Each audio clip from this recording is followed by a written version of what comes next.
Abram suas Bíblias no livro de Mateus, capítulo 21. Mateus, capítulo 21, versos 42 até o 46.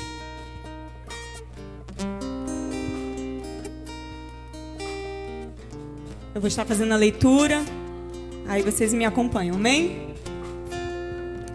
Disse-lhe Jesus: nunca lestes nas Escrituras? A pedra que os principais edificadores rejeitaram, essa foi posta por cabeça da esquina. Pelo Senhor foi feito isto, e é maravilhoso aos nossos olhos? Portanto, eu vos digo que o reino de Deus vos será tirado e será dado a uma nação que dê os seus frutos.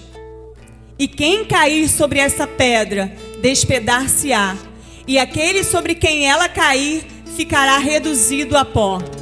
E os principais sacerdotes e os fariseus, ouvindo essas palavras, entenderam que falava deles. E pretendendo prendê-lo, recearam o povo, porquanto o tinham por profetas. Amém? Podeis assentar? Nós vamos meditar um pouco na palavra de Deus. Hoje é um culto de família, um culto denominado, Há um momento em que a gente vai buscar a Deus, pela nossa família, pela restauração, por cura, por libertação. E não tem como nós falarmos de família sem colocarmos o principal fundamento da família, que é Jesus Cristo nessa história.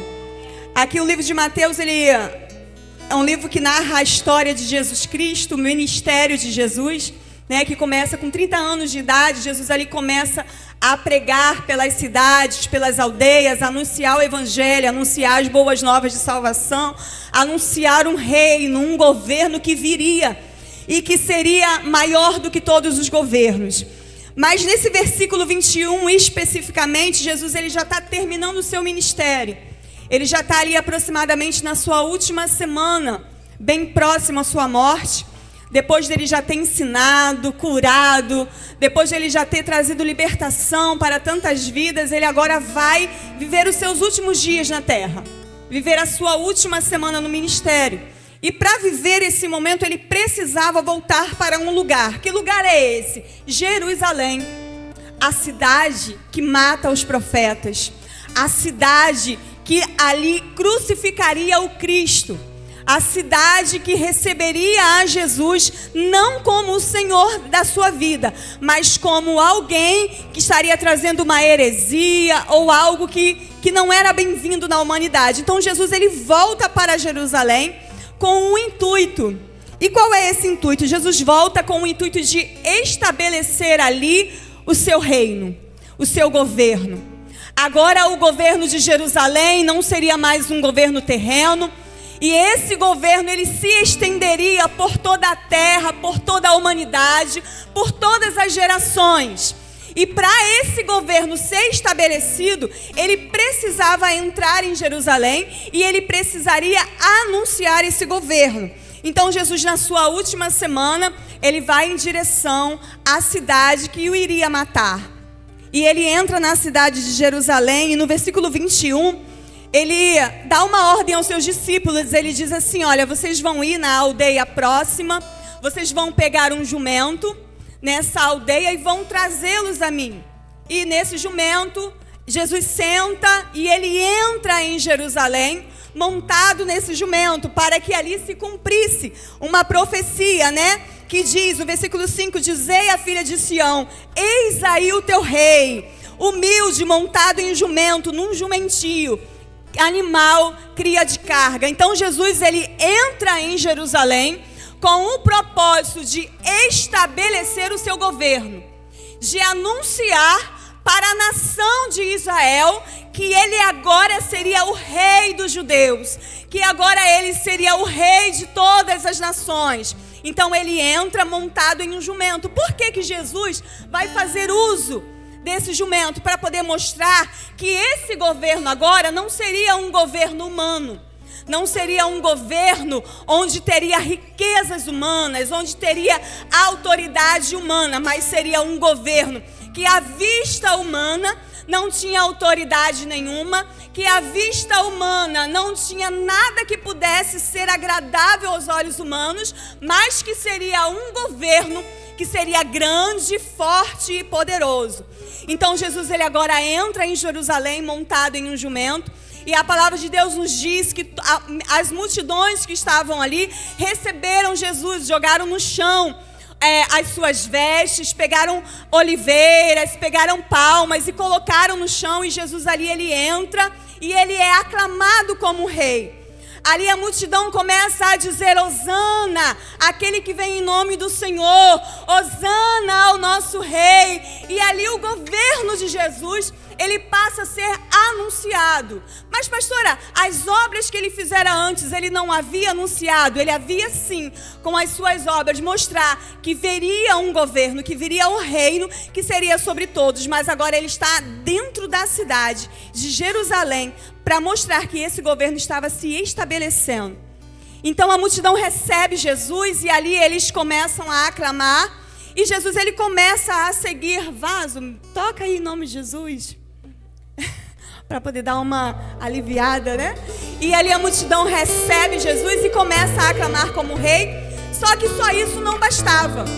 A gente sabe que todas as vezes que um governo se levanta, aquele governo anterior, ele perde a sua autoridade, ele perde a sua força, as leis, as regras que foram estabelecidas no governo anterior, ele vai ser mudado, ele vai ser modificado. E esse novo governo agora, ele vai estabelecer ali a sua vontade, as suas leis, as suas regras. E Jesus agora ele vai colocar algumas coisas no lugar, para que quando ele for crucificado, para que quando ele receber ali a sua coroa, essas regras já estejam sido estabelecidas. Então a primeira coisa que Jesus faz quando ele entra em Jerusalém, após ele ser recebido e aclamado como rei, é entrar no templo. E ali no templo, quando ele entra, ele vê os cambistas vendendo as ofertas, vendendo as coisas no templo. E a Bíblia diz que Jesus ele começa a quebrar tudo. Ele destrói as bancas, ele destrói tudo que está ali à venda, para poder mostrar o que Jesus queria mostrar quando ele destrói. O problema ali não estava no fato deles estarem vendendo. Eles vendiam ali os pombos, as ofertas, tudo que era usado para o sacrifício. O problema não estava nisso.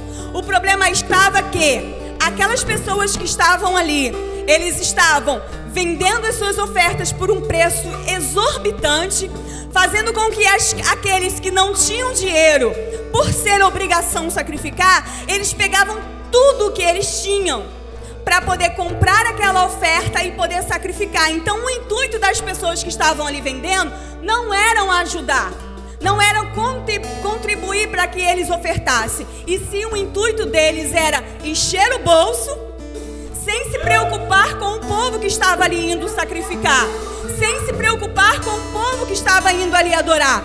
Os historiadores nos mostram que os sumos sacerdotes, aqueles que eram responsáveis pela adoração, eles pegavam as ofertas, os dízimos e tomavam para si, e o povo ficava passando necessidade. Os historiadores nos mostram que os sacerdotes, que eram os menores do que os sumos sacerdotes, eles morriam por inanição, eles morriam por fome, porque eles sobreviviam das ofertas, dos dízimos que entravam no templo, mas os maiorais, os sumos sacerdotes, pegavam tudo para si e deixavam os sacerdotes morrerem de fome. E deixavam aquele povo que estava entrando para adorar, pegar tudo que eles tinham e comprar uma oferta por um preço absurdo. E Jesus ali, ele está trazendo um ensinamento e dizendo: a minha casa não é lugar de crescer, de encher o bolso e deixar o povo perecer. A minha casa é lugar de você contribuir para a vida do irmão. A minha casa é lugar de você trazer cura. A minha casa é lugar de você trazer restauração.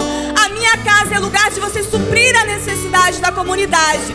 E logo em seguida, quando Jesus ele derruba aquelas barracas e ele traz a lição, ele traz o ensinamento, A palavra de Deus nos diz que imediatamente, no versículo, aqui logo na sequência diz, no versículo 14, imediatamente vieram a ele os cegos, os coxos, e Jesus o curou. Então Jesus ali, ele está mostrando que nesse novo governo, o templo agora não seria mais usado para que as pessoas enriquecessem à custa dos pobres, mas que agora nesse novo governo, as pessoas necessitadas iriam ser supridas as suas necessidades. Os coxos iriam andar, os cegos iriam enxergar, aqueles que estavam sentindo falta de alguma coisa iriam ser supridos nele.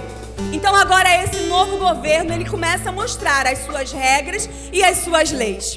A palavra de Deus nos diz que no dia seguinte, Jesus ainda ali em Jerusalém, ele bem cedo de manhã, ele foi voltar para a cidade e ele teve fome. Jesus estava indo em direção a um lugar e a palavra nos diz que quando ele estava caminhando para esse lugar, ele olha e ele observa uma figueira. Ele muda o seu trajeto e vai em direção à figueira porque ele tinha fome. Então ele vai em direção à figueira com o intuito de saciar a sua fome, de matar a sua fome, porque na figueira provavelmente haveria frutos. Só que quando Jesus chega na figueira, ele não encontra frutos. E por um bom tempo eu questionei, por que a figueira seria obrigada a dar fruto para Jesus? Que a Bíblia nos diz que Jesus, ele amaldiçoa a figueira quando ele não encontra frutos. E eu me questionava, por que essa figueira seria obrigada a dar fruto? Será que estaria na estação dela frutificar? Porque nós entendemos que as árvores, ela tem as suas estações. Tem um momento em que ela frutifica, tem um momento em que as suas folhas caem, tem aquele momento em que ela precisa se restaurar para produzir novos frutos. E eu me questionava, por que Jesus exigia dessa figueira os frutos?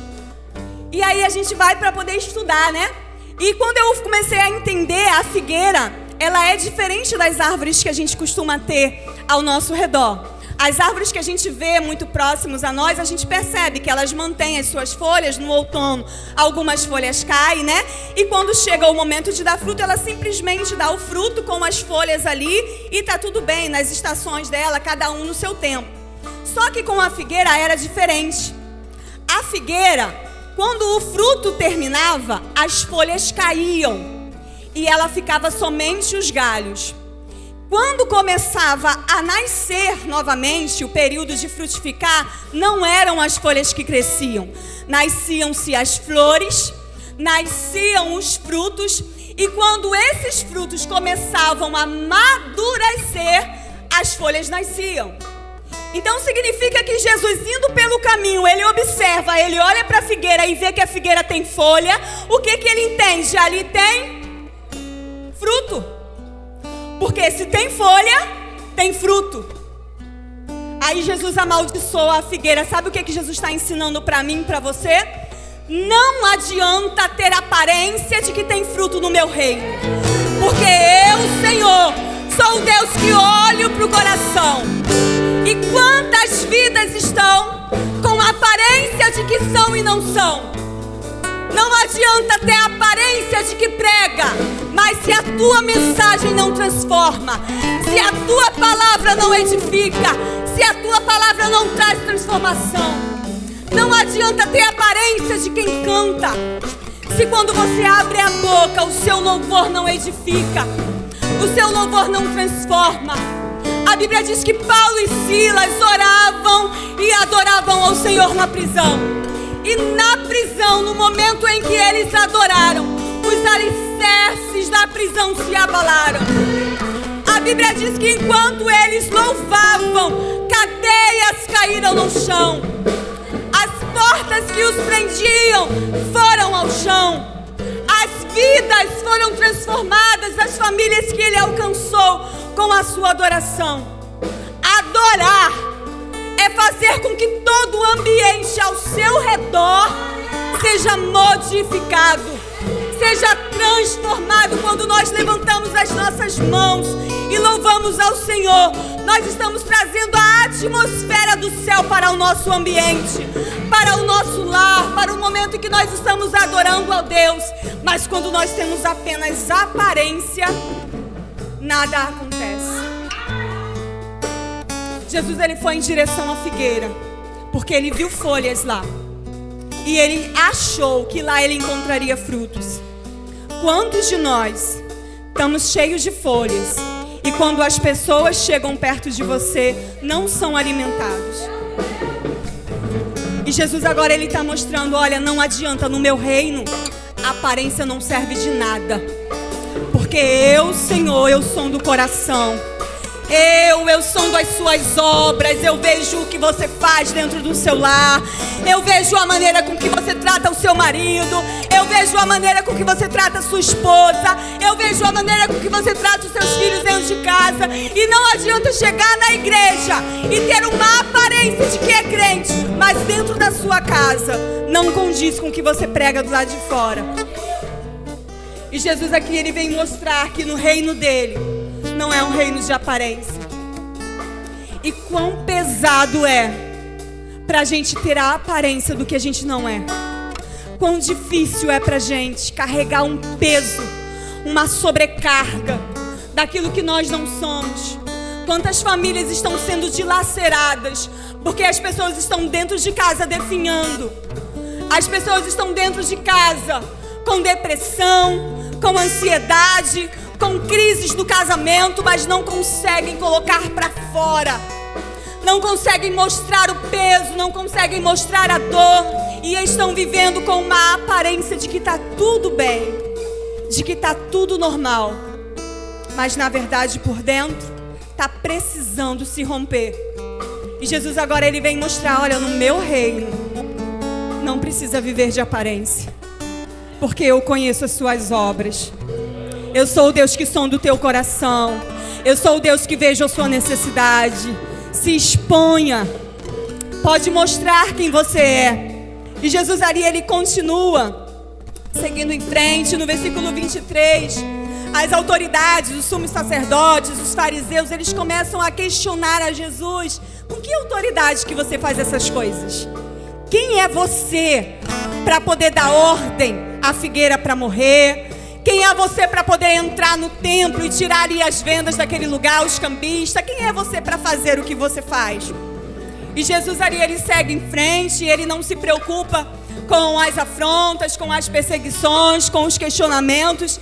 E ele segue a sua vida e ele vai trazer um ensinamento sobre a parábola dos dois filhos. Na parábola dos dois filhos, Jesus ele mostra que um homem ele tinha dois filhos.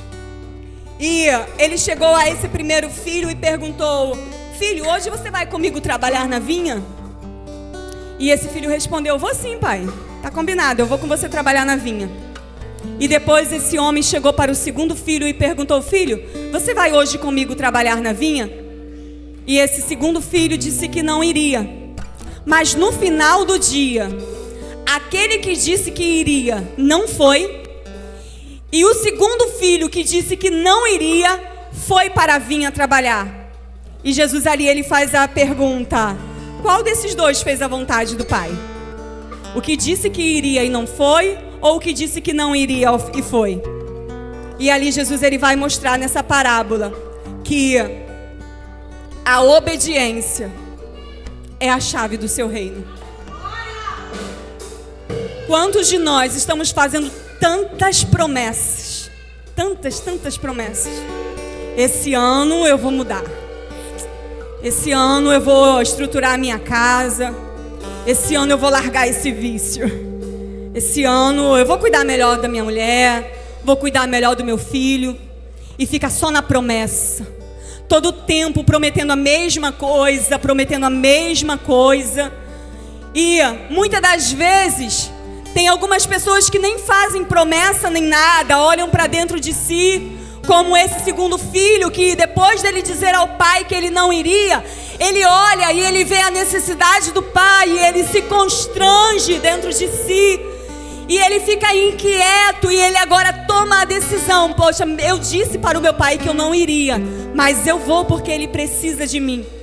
E aquele filho agora ele vai obedecer o seu pai e ele vai para a vinha trabalhar com seu pai.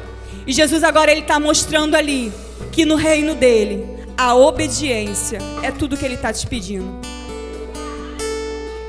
Para de fazer promessas. Porque quando nós fazemos promessa, nós estamos nos apoiando em nós, na nossa força, naquilo que eu sou capaz de fazer. Não, esse ano eu vou fazer isso, contando com a minha força. Mas quando eu entendo que o Pai quer a minha presença, que o Pai quer a minha comunhão, que o Pai quer estar comigo, mesmo muitas das vezes eu não querendo ir, eu me constranjo e eu vou para a casa do Pai, eu corro para os braços do Pai, e ali o Pai ele começa a me tratar, e ali o Pai começa a me lapidar, e ali o Pai começa a tirar de mim aquilo que não agrada a Ele. Então quando nós entendemos que obedecer a Deus é melhor do que sacrificar, nós começamos a viver segundo a vontade de Deus. Nós começamos a seguir fazendo aquilo que Deus quer, não segundo a nossa força, não segundo a nossa vontade. E Jesus agora ele vai ali finalizar um dos seus ensinamentos daquele dia, e ele vai trazer uma última parábola, que é a parábola dos lavradores maus. Nessa parábola havia um homem que era dono de uma casa, e esse homem havia plantado uma vinha, e nessa vinha ele havia colocado algumas pessoas responsáveis por esse lugar, para poder cuidar, para poder arar a terra, para poder tirar todas as pestes, e essa pessoa estava lá trabalhando, os lavradores.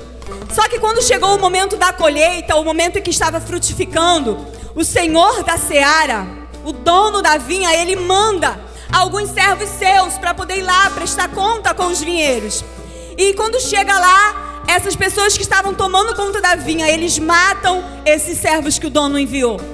E o dono pensa assim: não, deve ter acontecido algum engano, eu vou mandar mais uma quantidade de servos. E acontece a mesma coisa. Esses homens matam os outros servos. Aí o dono da seara pensa assim: bom, agora eu vou mandar o meu filho, porque o meu filho, eles não vão ter a ousadia de matar o meu filho. E esse dono da seara, ele manda o seu filho, e esse filho também é morto. Aí Jesus pergunta assim no final: quando o senhor dessa via voltar, quando o dono dessa terra voltar, o que você acha que vai acontecer com aqueles que estavam cuidando da seara? Aí os fariseus responderam, os sumos sacerdotes responderam: certamente o dono da vinha vai vir, vai tirar a vinha desses homens salteadores, desses homens que mataram os servos dele, que mataram o filho dele, e vai dar a vinha para outro, e vai punir esses homens. Então Jesus ali, ele já está falando do momento da sua crucificação, do momento que precederia ali, aqueles últimos dias ali em Jerusalém, onde a Jerusalém, que havia sido instaurada por Deus, criada por Deus, iriam matar o seu filho Jesus.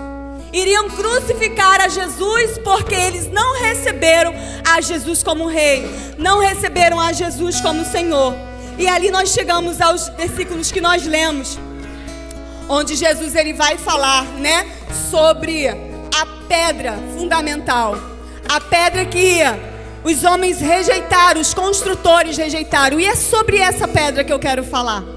A Isabela vai colocar uma imagem só para a gente conseguir entender que esse governo de Jesus, ele havia sido estabelecido. Quem estabeleceu? O próprio Deus. Esse governo de Jesus, ele agora vai se apresentar como a pedra angular, aquela pedra que está no meio, a vermelhinha. Essa pedra angular, ela havia sido rejeitada pelos construtores na sua época, e ele vai usar esse modelo para que eles pudessem entender que, por ser uma pedra muito específica, ela tinha as suas medidas específicas na parte de baixo, na de cima, e era uma pedra que necessitava de alguém que tivesse entendimento de medidas, que conseguisse lapidar, que conseguissem cortar a pedra na medida certa. Então, por esse motivo, por ser uma pedra rara, por ser uma pedra difícil de encontrar, os construtores, eles rejeitavam essa pedra correta, que tinham as medidas certas, e colocavam uma pedra qualquer no lugar. Uma pedra que não tinha o formato correto, uma pedra que não tinha as medidas corretas. E Jesus agora ele vai dizer, olha, a pedra que os construtores rejeitaram, a pedra que as pessoas rejeitavam na construção, essa pedra que vocês rejeitaram sou eu. Eu sou a pedra angular. E Jesus agora ele está mostrando, olha, você pode até construir o seu edifício. Você pode até levantar todas as paredes, mas se você não me colocar como centro, se você não me colocar no meu lugar onde eu devo estar, o teu edifício ele pode até ser levantado, mas no primeiro vento ele cai. Sabe o que Jesus está dizendo? Olha, o meu governo, ele é independente da tua vontade ou não. A minha vontade é independente do teu querer ou não. Eu sou a pedra angular, aquela que está sendo rejeitada em Jerusalém, aquele que vocês vão crucificar, aquele que vocês vão rejeitar. Mas independente de vocês aceitarem ou não, eu sou o Senhor da vida de vocês. E é sobre isso que eu quero focar nessa noite, é sobre isso que eu quero falar. Quantas famílias, como nós vemos aqui sendo representado na peça, estão sendo destruídas porque estão rejeitando Jesus, porque estão rejeitando colocar Jesus no lugar que ele é devido. E muitas famílias até se levantam, muitas famílias até se erguem, mas no primeiro vento que bate, desmorona tudo. Na primeira tempestade que bate, tudo vai ao chão. E quando nós entendemos que a base da nossa família é colocar Jesus como centro, e quando nós o fazemos, porque como nós vimos na figueira, muitos estão vivendo com a aparência de que fazem, muitos estão vivendo com a aparência de que tem Jesus dentro do casamento, da relação, mas colocaram outra pedra no lugar. Pedra do vício, pedra da prostituição, a pedra da pornografia. Tantas pedras estão sendo colocadas no lugar, e Jesus está sendo colocado de lado, porque é uma pedra rara, é uma pedra difícil de ser encontrada, requer sacrifício, requer renúncia. E muitos de nós não queremos sacrifício, muitos de nós não queremos renúncia, muitos de nós não queremos pagar preço. Então é mais fácil para mim rejeitar a pedra angular que é Cristo. É mais fácil para mim colocar qualquer outra coisa no lugar que vai me servir, que está tudo bem, está tudo tranquilo. Eu já tenho os meus hábitos, eu já tenho a minha rotina, eu faço o que eu quero na hora que eu quero, mas quando o vento bate, tudo desmorona. O reino de Deus, entenda uma coisa, mesmo que você queira ou não queira, ele vai se estabelecer sobre a terra. É um reino que não vai ter fim. É um reino que já está sendo, que já é estabelecido. E uma expressão que os nossos avós, os nossos antepassados usavam muito, né? Se você não vem pelo amor, você vem pela... Por que esse ditado era tão usado? Porque eles viram muitas experiências de pessoas que não queriam colocar Jesus como centro, mas precisaram fazer isso na hora do vento. Na hora que a enfermidade chegou, vamos para Jesus, ele tem a cura. Na hora que o desemprego bateu na porta, vamos para Jesus, Jesus é a solução, ele vai abrir uma porta de emprego. Aí Jesus, ele permite tempestades na nossa vida. Jesus, ele permite ventos batendo na nossa porta, balançando o nosso alicerce, tirando a nossa estrutura para dizer: ei, o meu governo não tem fim. O meu governo já foi estabelecido. A minha vontade é sobre a sua vida. E eu me questionei, eu falei: Deus, eu vou falar sobre isso no culto de família? Eu fui dobrar os meus joelhos, eu questionei com Deus. Eu falei: isso não é palavra para o culto de família. O Espírito Santo sussurrou no meu ouvido e falou assim: você já viu como estão as famílias? Como estão os lares destruídos? O diabo, ele está pegando, as famílias estão brincando. Ele está pegando os maridos, as esposas, os filhos e está fazendo o que ele quer, porque a gente não está percebido. O reino de Deus já foi estabelecido. Ou você aceita, ou você aceita. Não tem a segunda opção. Só que alguns só vão ir quando sentir a dor nos ossos. Alguns só vão se achegar a Deus quando o vento bater na porta. E é uma coisa tão simples. Dizer: Jesus, eu te reconheço como meu Senhor. Eu aceito o teu governo sobre a minha vida. Eu abro mão da minha vontade. Eu abro mão dos meus desejos, daquilo que eu quero fazer. Eu abro mão do que eu quero para viver a sua vontade. É uma coisa tão simples você se render, mas às vezes tem orgulho dentro. Às vezes tem, sabe, a falta de desejo de você querer passar por um nível de desenvolvimento, de crescimento. E nós preferimos viver do jeito que a gente quer. Esperar o vento bater, esperar as coisas ficarem difíceis para poder entender que o governo de Cristo, ele é o governo sem fim. E agora Jesus, ele vai terminar a sua última semana. E ele vai ser levado ao Gólgota, ao Getsemane, e ali ele vai morrer. Qual foi o propósito da vida de Jesus? Amor. O único propósito da morte de Jesus foi mostrar para você que ele faria tudo de novo. Ele se entregaria novamente se fosse necessário. Ele passaria dias e dias sem dormir para poder te trazer de volta. Aquilo que você perdeu, ele daria tudo para te devolver. A saúde que você perdeu, ele daria tudo para te devolver.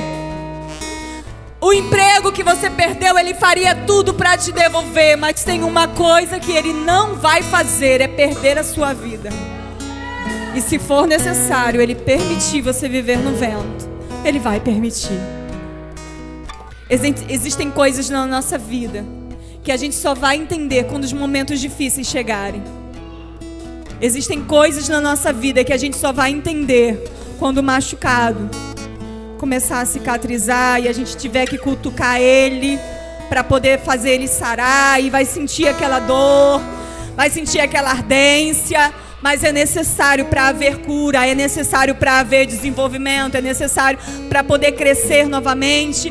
E o Espírito Santo de Deus está falando no teu coração nessa noite: filho, foi tudo por amor. O meu sacrifício foi por amor. As perseguições que eu sofri foi por amor. Tudo que eu vivi na terra, o sacrifício da cruz do Calvário foi por te amar. E a única coisa que eu tô te pedindo é para você me aceitar de volta.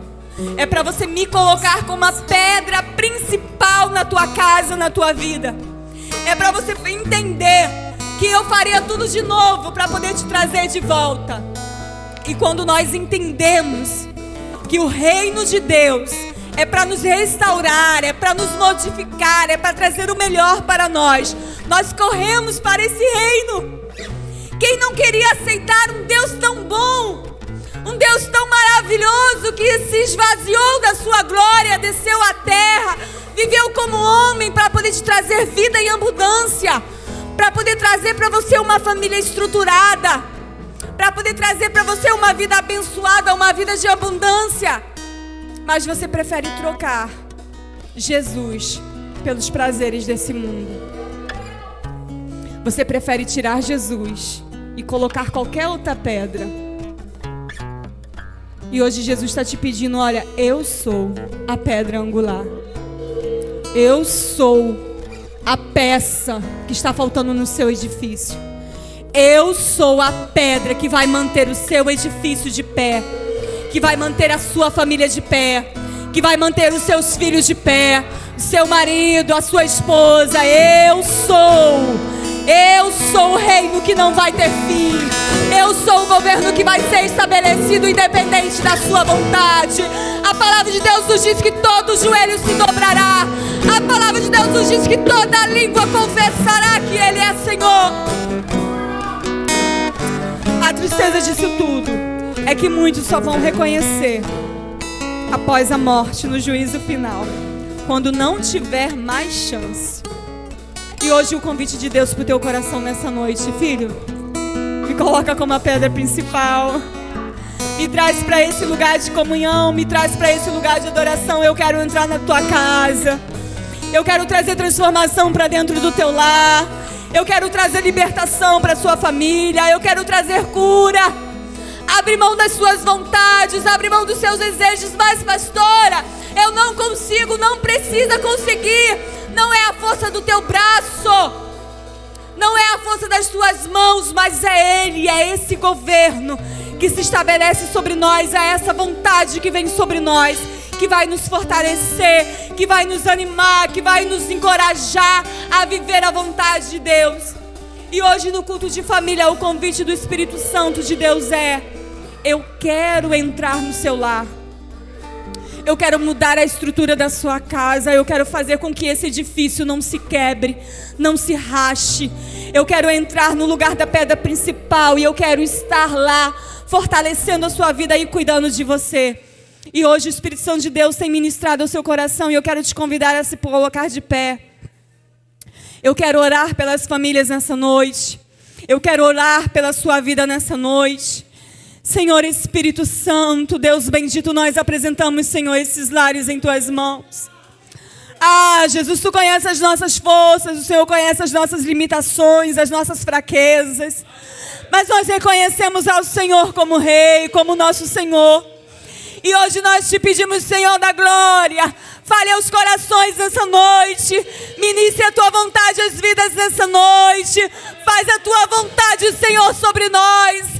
Nós aceitamos o teu reino nessa noite, nós aceitamos a tua vontade nessa noite, Espírito Santo de Deus. E te pedimos, Senhor, que tu venha alcançar as vidas neste lugar. Entra nos lares, Senhor. Traz libertação para as vidas neste lugar, Jesus.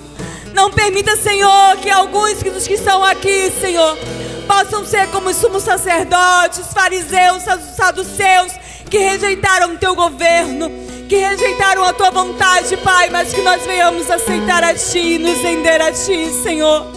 Glorifica o teu nome, Senhor, nos lares aqui nessa noite.